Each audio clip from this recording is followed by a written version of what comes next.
আসসালামু আলাইকুম। আজকে আমি একটা খামারে চলে এসেছি। খামারের মালিক আমাকে ইনভাইটেশন দিয়েছিল যে আসেন আমার খামারটা একটু ভিজিট করে দেখে যান এবং কয়েকটা ভিডিও বানিয়ে আপনার পেজে এবং ইউটিউবে ছেড়ে দিতে পারবেন এবং আমার গরুগুলো কেমন হয়েছে একটু দেখে যান। তো আমিও যেই কথা সেই কাজ, আমি ঢাকাতে চলে আসলাম গ্রাম থেকে সরাসরি এই খামারে ভিজিট করার জন্য চলে আসলাম। তো আপনাদের দেখাই কী কী গরু আছে এই খামারে, আমার সাথে থাকুন এবং অবশ্যই লাইক কমেন্ট শেয়ার করতে ভুলবেন না। চলুন শুরু করা যাক।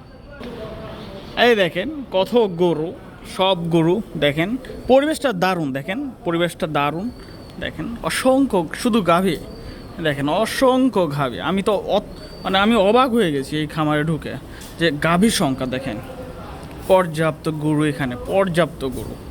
আমি যেদিকে তাকাচ্ছি সেদিকে শুধু গরু, এই যে আমি যেদিকে তাকাচ্ছি সেদিকে শুধু গরু, এই দেখেন যেদিকে তাকাবো সেদিকেই গরু, গরু গরু গরু গরু গরু। মানে এদের ভিড়ে আমাকে চেনা মুশকিল। কি রে আম্বা, এই দারুণ একটা গরু পাইছে। এই দেখেন আপনাদের সাথে পরিচয় করায় দেই, এই যে দেখেন, এই দেখছেন কত সুন্দর। এই যে মানে আমার খুব ভালো লাগতেছে এমন একটা খামারে আসতে পেরে, খুবই সুন্দর। দেখছেন আদর করলে ও একদম পাগল হয়ে যায়।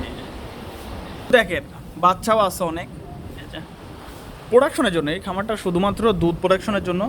আর আপনাদেরকে বলি আরেকটা খামার আছে, এই দেখেন এই পাশে খামারটা নিয়ে যাই, আপনাদেরকে নিয়ে যাই।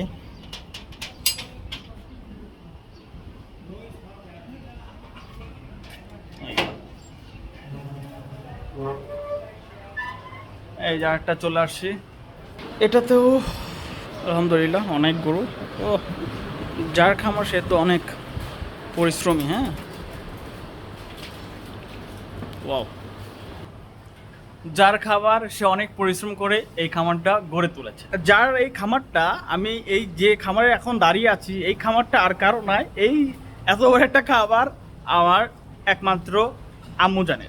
এই গরু ডিশ দিচ্ছে দেখছেন, এই পুরো খামারটাই আম্মুর, আর পুরো খাবারই দেখাশোনা করে আমার আম্মু, ম্যানেজমেন্টের দায়িত্ব আছে। অবসর কিছু নাই, এখন ওমেনও অনেক আগায় গেছে, ঠিক আছে। আমার আম্মু কিন্তু পুরস্কার প্রাপ্ত, আমার আম্মু ন্যাশনাল অ্যাওয়ার্ড পেয়েছে রিসেন্টলি 2024 সালে ডেয়ারি আইকন সিলেকশন 2024-এ। এই দেখেন আমি একটু ওয়াইড অ্যাঙ্গেল দিয়ে দেখানোর চেষ্টা করলাম, সম্পূর্ণ নেওয়া সম্ভব না একটা খামার, শুধুমাত্র দেখানোর সম্ভব হয়েছে তাও ছোট আকারে। দেখেন সম্পূর্ণ আসলে দেখানো সম্ভব না। তো সবাই আমার আম্মুর জন্য দোয়া করবেন এবং আমার জন্য দোয়া করবেন যেন আমিও এত বড় একটা খামার দিতে পারি ইন ফিউচারে। সবাই লাইক কমেন্ট করে পাশে থাকবেন এবং দোয়া করবেন।